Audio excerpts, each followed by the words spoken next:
What's the crack, everybody? Welcome back to the channel. Cards Everywhere here, bringing you another weekly league deck profile. Today I'll be bringing you the deck that I'm using to climb the ladder this week. It is a Natural Monuments deck with a few drain cards in it.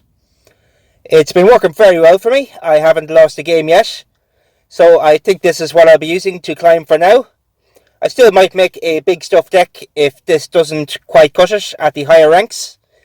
I'm in 7 at the moment. I haven't lost a game yet, so it's been serving me fairly well. So I'll give you a quick rundown and we'll jump into a game and I'll show you how it performs. So first up is the Door to Hell.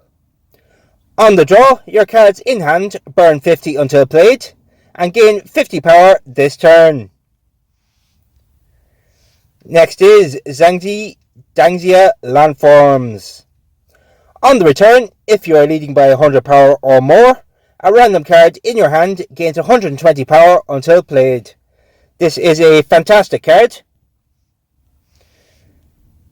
Next we have Grand Prismatic Spring. On the play, for every non-science album in your deck, your Natural Monuments cards, wherever they are, gain 4 power until played. Next is Kishana's Butterball. On the play, if played in the middle slot, the card opposite this loses 50 power this turn, and 9 of your random Natural Monuments and 9 of your random Weird World cards, wherever they are, gain 23 power until played. Next, Vinkunka. On the draw, if your deck contains at least one card from each album, your Majestic Mountains, Natural Monuments and Hidden Gems cards, wherever they are, gain 22 power until played. Next we have Rain's Drangar. On the draw, if your deck has 3 or more Norse mythology cards, your Natural Monuments cards, wherever they are, gain 25 power until played. Next is 7 Coloured Earths. On the play, if it's after round 2, your cards in hand gain 26 power this turn. Next up, Giant's Causeway. On the return, your opponent's cards, wherever they are, lose 20 power next turn, and if you won the turn, they lose another 10 power next turn. Second to last Monuments card is Bryce Canyon. On the play, your opponent's cards in hand with 70 or more base power lose 50 power this round. Very good card for this week. And last we have Sahara El Beda. At the start of a turn, your Natural Monuments cards, wherever they are, gain 5 power until played, and all other cards lose 2 power until played. Next we have the other albums of the deck. First up, the Mythic Lightspeed Travel. On the draw, if your deck has 9 or more science cards, your science cards, wherever they are, gain 10 power permanently. Next we have a favourite of mine, Heimdall.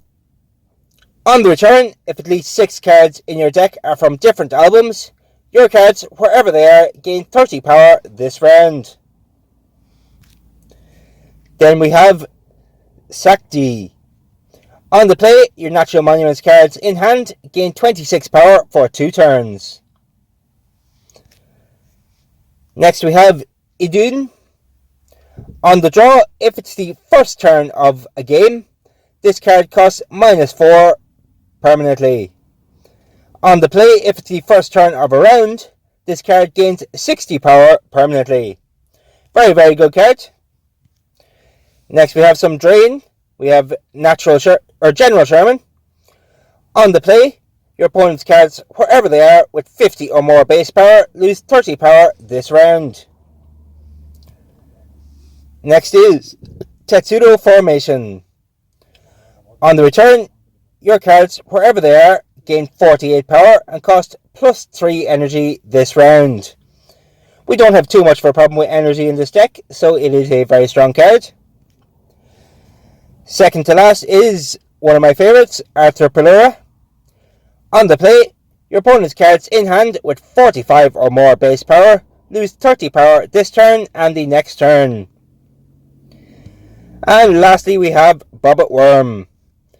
On the return, all cards, wherever they are, with 50 or more base power, lose 25 power until played. We do have a few cards in the deck that this affects as well, but it's sure to affect more of the opponent's cards, so I think it's worth playing. So that's the deck, guys. It is very, very strong, so if you are struggling to make a deck, I would recommend making this one. It should serve you well all the way up to rank 1. I don't see myself having too many problems.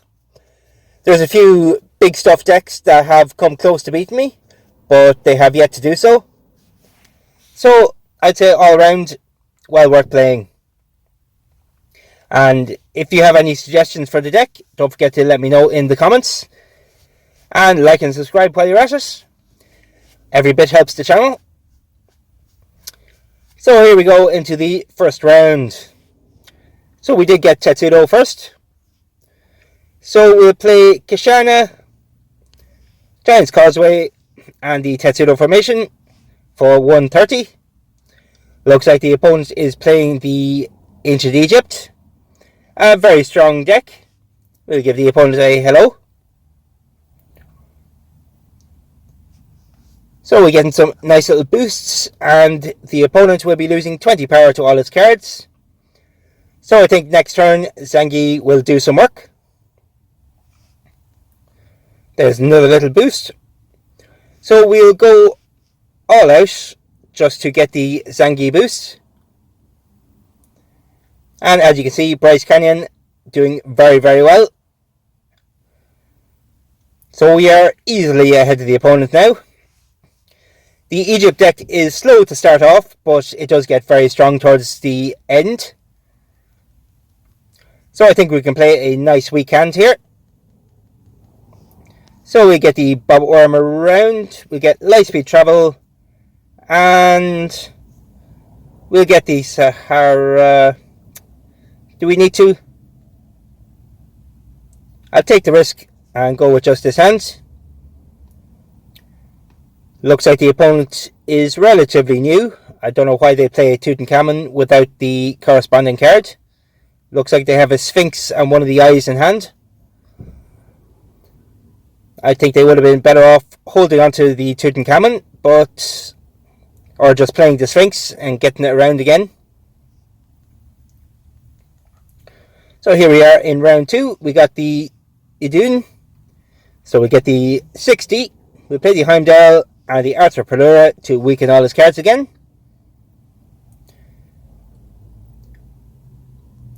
So it looks like he just threw the Ramses 2, which is very unfortunate for him. But we are only a little bit behind, and we have Arthur Pelura working next turn as well, and we have the Heimdall boost for the rest of the round. So I feel fairly confident in winning this round. There is General Sherman. I think I might try and save that for next round. We'll get the 7-colored Earth around first. And we'll play Sakti for 4/4/4. Looks like we did win the turn, so the opponent won't get to keep the Sphinx power boost. And he has the Moon in Motion card in his hand, which is a pretty much dead card. And we got our Door to Hell, so I think this round is assured. So we get the Door to Hell. We put that in the first slot, so we draw it at the right timing next time we need it.